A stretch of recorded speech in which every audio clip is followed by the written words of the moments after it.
Olá, meu oitavo ano, amores. Tô de volta.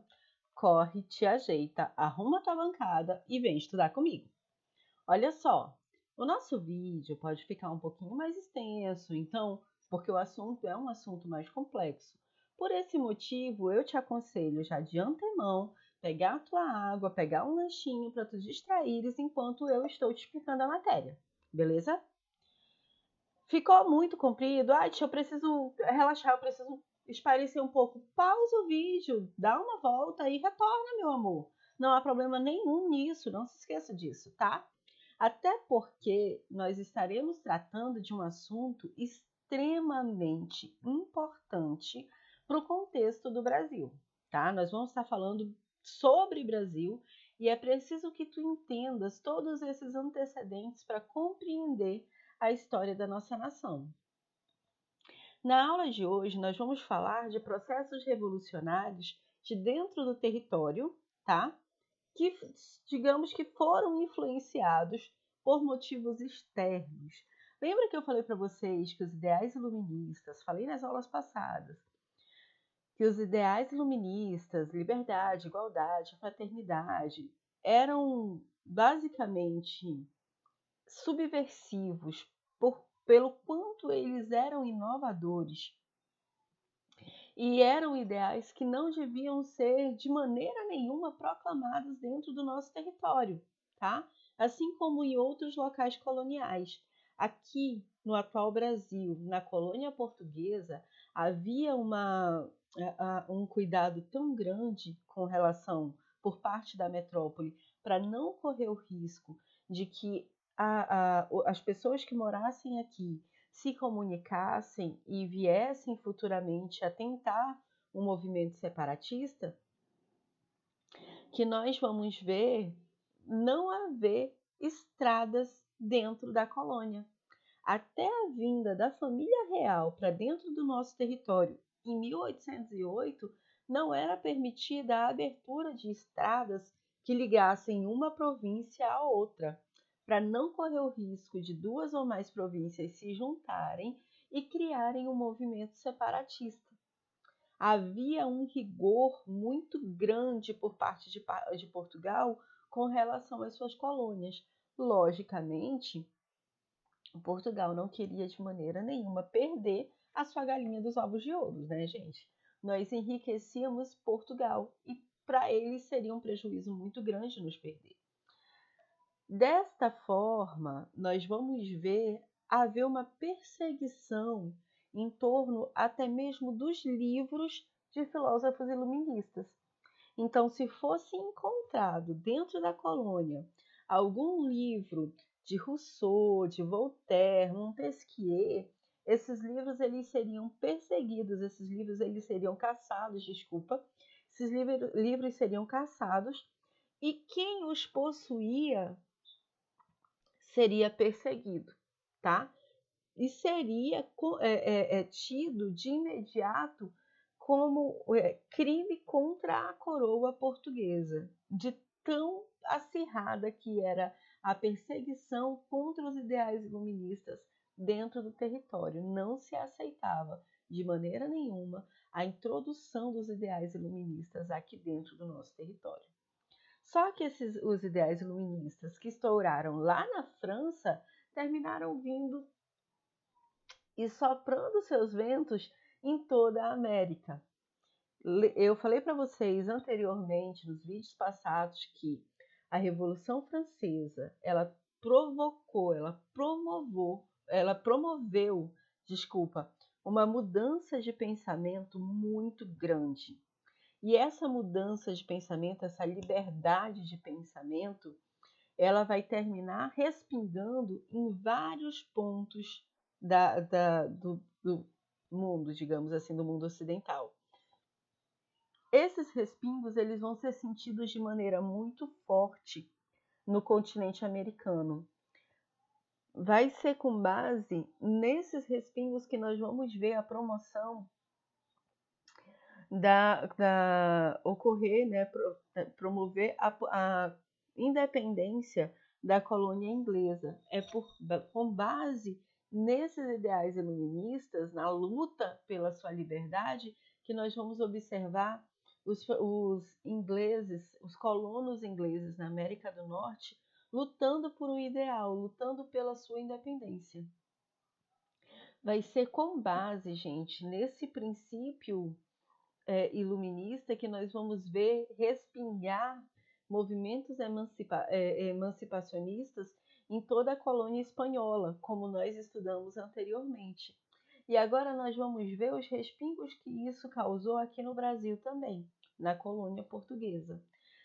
Quando nós tratamos de Brasil, quando nós tratamos de rebeliões coloniais, nós temos dois tipos de colônias, rebeliões. Desculpa, as rebeliões nativistas, ficou feio isso, as rebeliões nativistas e as rebeliões separatistas. Nós tínhamos rebeliões que elas só questionavam algumas medidas tomadas pelo governo e as pessoas queriam a mudança disso, queriam melhorias nas condições de vida, mas não queriam se separar de Portugal. Mas nós também tivemos revoluções separatistas, que é quando essas províncias elas queriam de fato a separação de Portugal, queriam provocar a sua independência. Na aula de hoje nós vamos estar falando sobre isso, iniciando com a Revolução, com a Inconfidência Mineira ou Conjuração Mineira. Vocês podem acompanhar comigo no livro didático de vocês a partir da página 173. Página 172 e 173 vocês vão ter essa ilustração. E aí, na página 174, nós já começamos a tratar realmente do conteúdo de hoje, os antecedentes, o que envolve o processo, o que dá base para esse processo revolucionário dentro da colônia portuguesa, e os processos revolucionários, que vão ser a Inconfidência ou Conjuração Mineira e a Conjuração Baiana, tá? Então, vai comigo, abre teu livro lá na página 174 e vamos continuar o nosso conteúdo.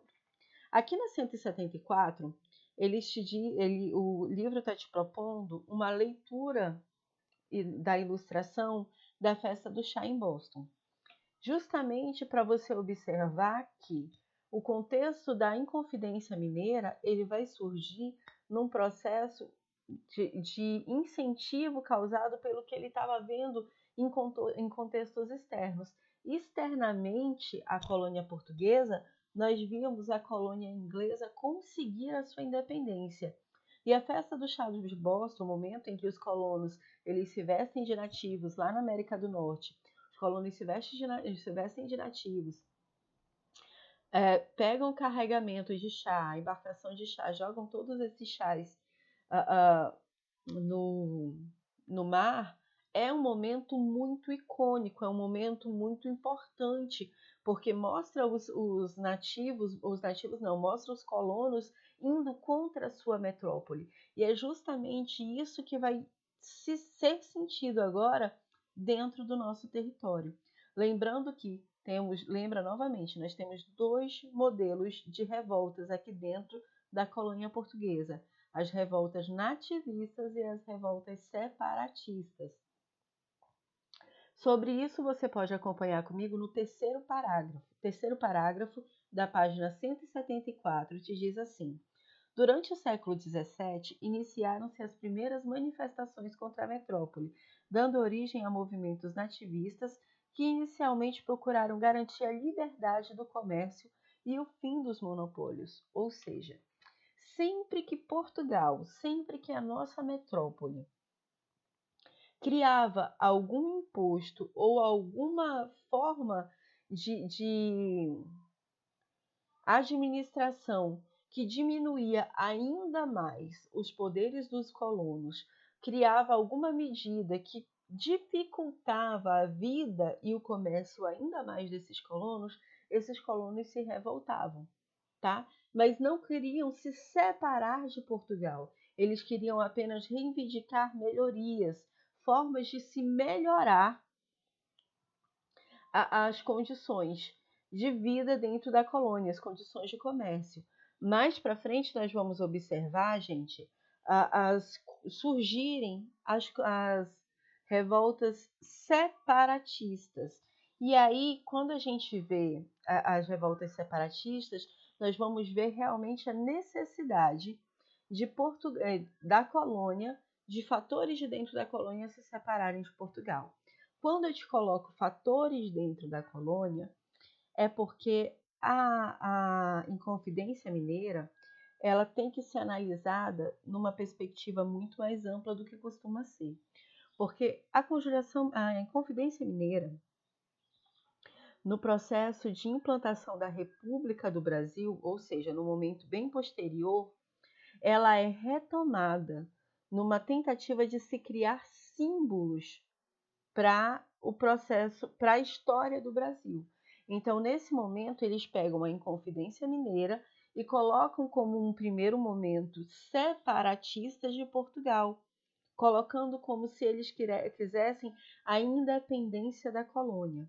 Mas é importante nós observarmos que a Inconfidência Mineira ela queria a separação de Minas, da região das Minas, com relação à sua metrópole. Ela não buscava por todo o território, ela buscava somente pela parte que lhe era cabível, tá? Agora, meu amor, eu te peço para te me acompanhar realmente na página 175, Inconfidência Mineira e Conjuração Baiana. E eu trouxe para ti a início um questionamento aqui. Inconfidência Mineira ou Conjuração Mineira? Hein?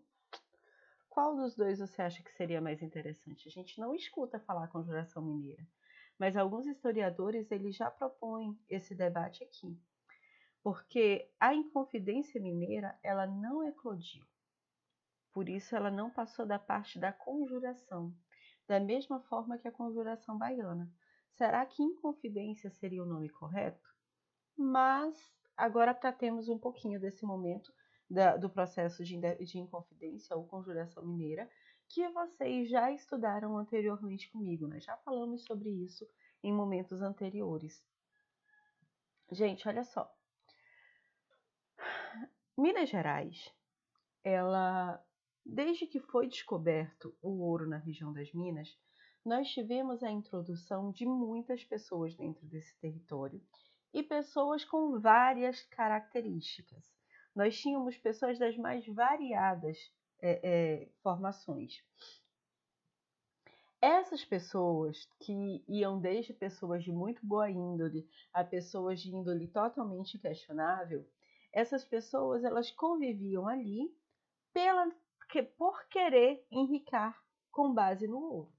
Vocês lembrem que quando Portugal ficou sabendo do ouro encontrado na região das Minas, existente na região das Minas, ela veio e montou todo um aparato colonial só para administrar essa questão do ouro.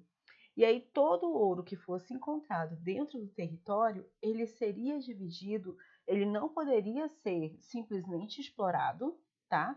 Ele tinha que ser notificado para a coroa, tá?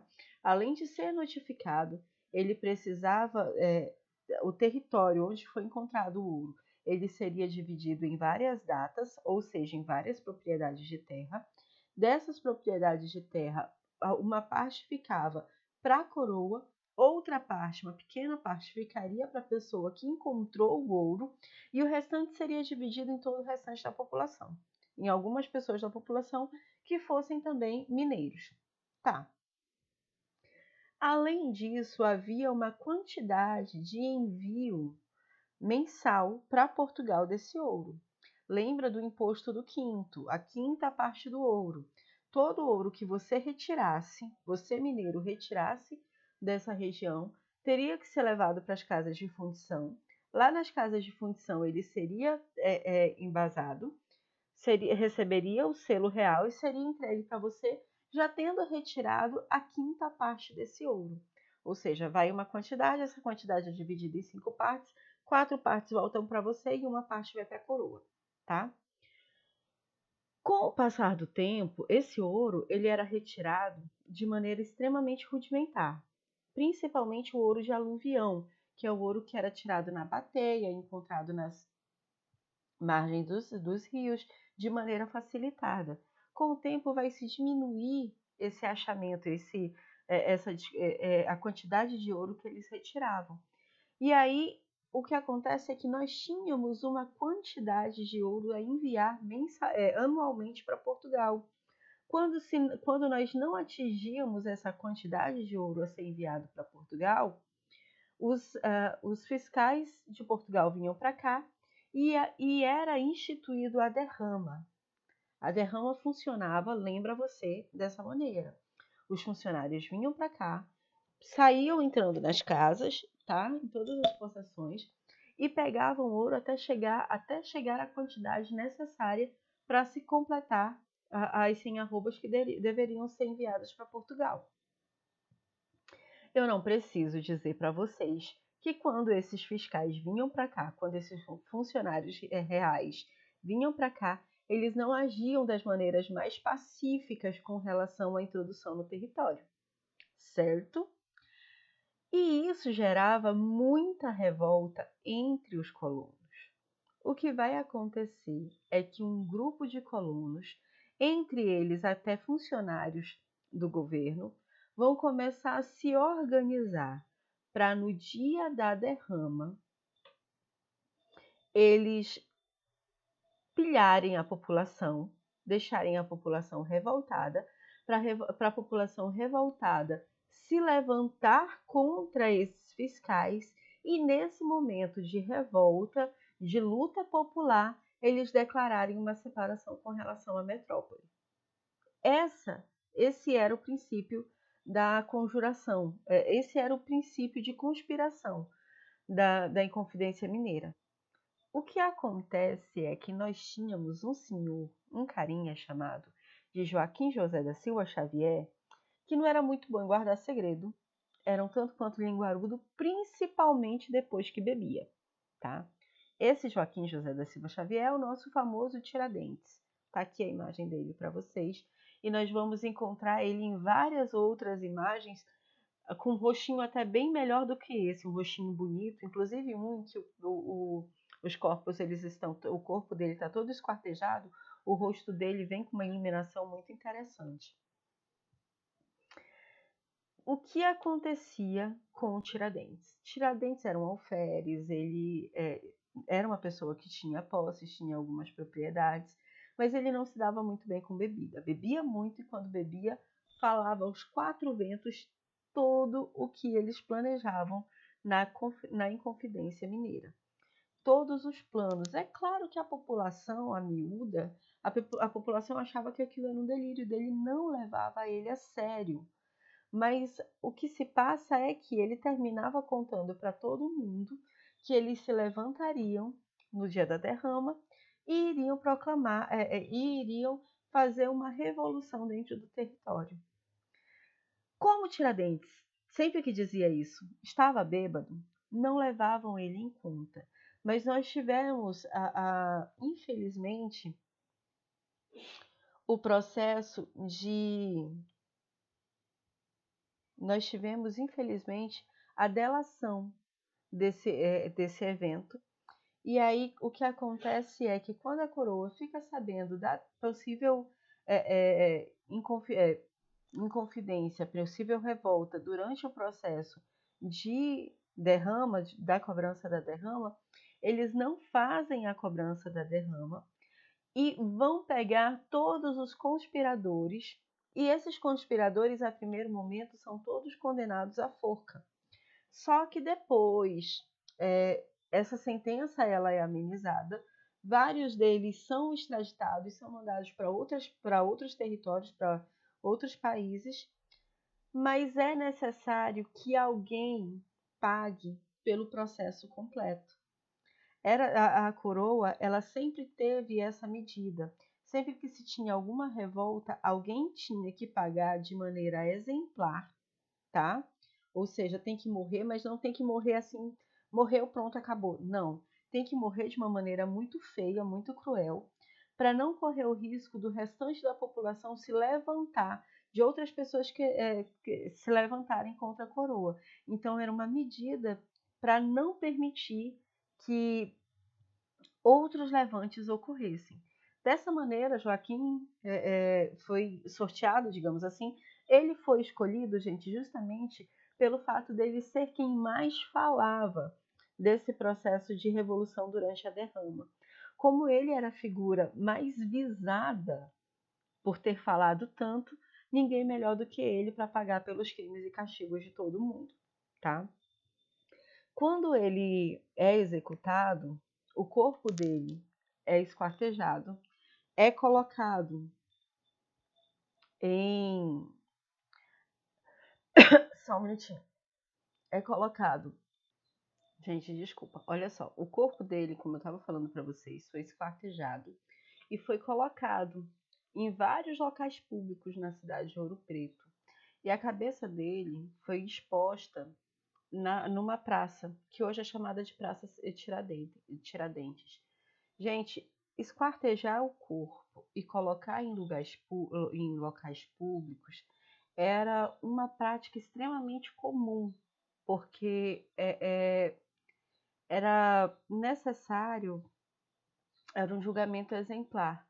As pessoas, era uma punição exemplar, para que todas as pessoas vissem os abutres, os urubus vindo e comendo as vísceras dele, os restos dele, e não quisessem passar pela mesma coisa, entendeu? Era uma forma de impor medo no restante da população. É interessante que a cabeça dele sumiu durante a noite. A cabeça foi exposta no centro de uma praça, que hoje é chamada de Praça de Tiradentes, lá em Ouro Preto, e durante a noite a cabeça dele sumiu. Como ele cometeu um crime extremamente grave, que era um crime de lesa majestade, que era um crime de quem vai contra a coroa, a casa dele foi demolida, o terreno onde ele morava, as plantações, tudo foi destruído e foi jogado sal, que era para não correr o risco de nascer novamente, para se tornar impróprio, tá certo? Para o cultivo. Porque o rigor da pena tinha que ser muito forte, não passaria, digamos assim, não ficaria marcado somente Tiradentes, mas também toda a família dele, porque o crime que ele cometeu foi um crime muito grave. Ele agiu contra a coroa. Agora, é extremamente interessante observar que ele não era o cabeça do movimento. Muito longe disso. E tem algumas pessoas que colocam como se ele tivesse se entregado em favor dos outros. Não, ele foi entregue, na verdade. Assim como os outros. Teve um amigo dele, Joaquim Silvério dos Reis. Joaquim Silvério dos Reis, num momento de tortura, ele terminou entregando todos os participantes, certo? Para se safar da punição. E aí, como eu já falei para vocês, precisava, depois que foi amenizada a pena de todos os outros, precisava uma pessoa para se colocar a punição exemplar. E aí o sorteado foi o Tiradentes, que não era o mais influente do movimento, mas era quem mais falava sobre o movimento. Eu trouxe essas imagens para vocês, a bandeira do movimento Libertas Quae Seratene, que é liberdade ainda que tardia, e uma imagem em que a gente observa o Tiradentes vestido com uma roupinha clara, de barba, com o cabelo comprido, com um padre orando e rogando aos céus por ele, e pessoas de dentro do Brasil, olha aqui, o negro representando o povo brasileiro, fechando os olhos para não ver essa punição sendo aplicada. Isso é um quadro extremamente romantizado do processo, tá? É importante a gente destacar que, como ele ficou por muito tempo preso na solitária e lá tinha bichos, ele não podia, para poupar, para não ter que se preocupar com pulga, carrapato, esse tipo de coisa, ele não tinha esses pelos no corpo. Ele estava completamente sem toda essa pelagem, tá? Que era justamente para pulga, carrapato, piolho não disseminar no corpo dele. Outra, né, mentira bem básica, esse quadro romantizado, ele vai já fazer parte de uma história criada a partir da proclamação da República do Brasil, numa tentativa de se criar mitos e heróis para nossa pátria, tá? E aí nessa de se criar se recriar um movimento e dar a esse movimento roupagens de que eles estavam lutando pela emancipação do Brasil, eles pegam a Conjuração ou Inconfidência Mineira e colocam esse momento como se buscasse por toda a separação da nação, o que não é, eles queriam apenas para o seu território, e colocam Tiradentes como se fosse alguém que lutasse pelas causas de todos os pobres e oprimidos, o que também é extremamente utópico, porque não foi assim que aconteceu, tá? Agora vamos lá, mais uma outra Inconfidência, uma outra conjuração, a Conjuração Baiana, que eu trago agora para vocês. Ah, desculpa aí, antes de passar para o próximo slide, se você não entendeu alguma coisa, anota para mim, tá certo? E aí, num próximo momento, na nossa aula via Zoom, eu tiro as tuas dúvidas, nós corrigimos as atividades e eu tiro todas as tuas dúvidas. Como nós vamos passar agora para um outro momento, que é a Conjuração Baiana, para um pouquinho o vídeo, estica essas canelas, bebe uma água, esparece um pouco e volta para a gente continuar a nossa aula, tá bom? Gente, a Conjuração Baiana, vocês podem acompanhar comigo na página 177, tá? A Conjuração Baiana vai ser um outro movimento separatista dentro do nosso território. E ele queria mais do que a separação, ele queria a liberdade de comércio, ele queria também a abolição da escravatura, visto que acontece em Salvador. A maioria da população baiana é uma população negra, uma pequena parte dessa população negra somente é liberta, a maioria é escravizada. Nós vamos ver um cenário de crise muito extremo dentro do território, porque nós não vamos ver a melhoria econômica da população, mas nós vamos ver o aumento do preço dos produtos. Esses produtos alimentícios básicos, eles vão passar por um processo de inflação e são produtos que precisam ser exportados, precisam ser importados, quer dizer, porque o Brasil ele vive sob o pacto colonial. Então nós precisamos mandar nossas riquezas para Portugal e nós precisamos comprar mesmo os produtos básicos vindo da coroa. Não era nada que pudesse ser feito aqui realmente. Nós tivemos durante o período colonial vários momentos de leis restritivas que não permitiam nem ao menos o comércio dentro do território, tá? Para melhorar, para a situação ficar ainda mais bonita, o que vai acontecer? Um grupo de intelectuais eles vão se juntar para começar a traduzir os textos iluministas, que, como eu já disse para vocês, eram os textos tidos como subversivos, que só você ter um exemplar dele dentro do território já era tido como crime de lesa-majestade, já era tido como um crime contra a coroa. Esses intelectuais eles começam a fazer a tradução dos textos, começam a divulgar para a população, tá? Então nós temos um grupo de pessoas agora que passam a ter noção dos ideais iluministas. Esse grupo de pessoas vai ser extremamente influenciado pelos ideais jacobinos revolucionários. E vai ter um momento, um belo dia, como diz aqui no livro de vocês, em que a sociedade, em que a cidade ela vai amanhecer cheia de cartazes.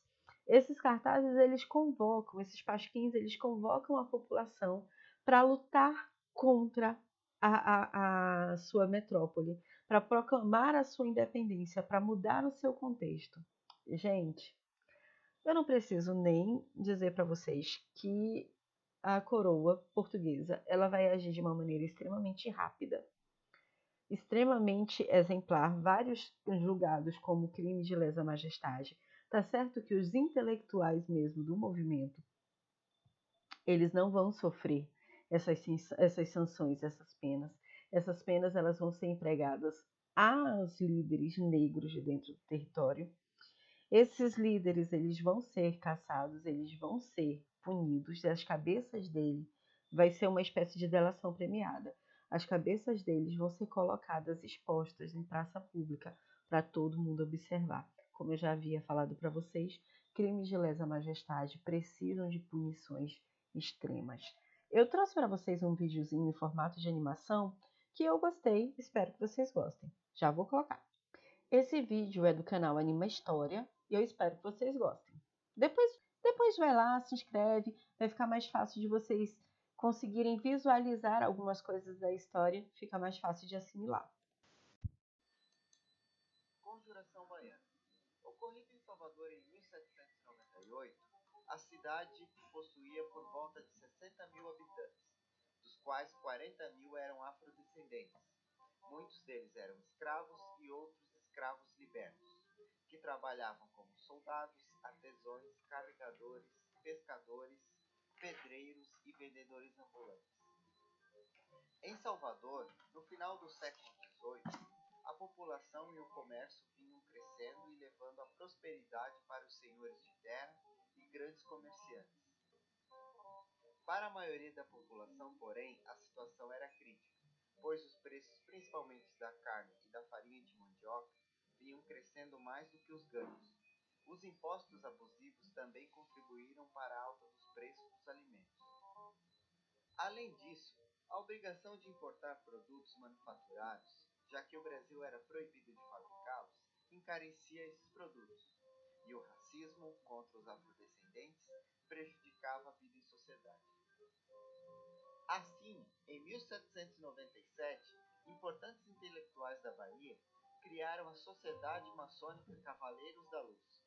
Os membros reuniam-se para traduzir e estudar textos de pensadores franceses, como Rousseau e Voltaire. As mensagens de liberdade e igualdade atraíram a população menos favorecida de Salvador, como alfaiates, pequenos comerciantes, soldados, artesãos e escravos, estimulando assim a insurreição contra a metrópole. Os conspiradores pretendiam realizar uma reforma social e política profunda na Bahia, que incluía desde as reivindicações dos grupos menos favorecidos da sociedade, como o aumento da remuneração dos soldados, até reformas mais gerais, como a liberdade de comércio com outros países. Eles também planejavam abolir a escravidão e implantar uma república democrática na Bahia, nos moldes da Revolução Francesa.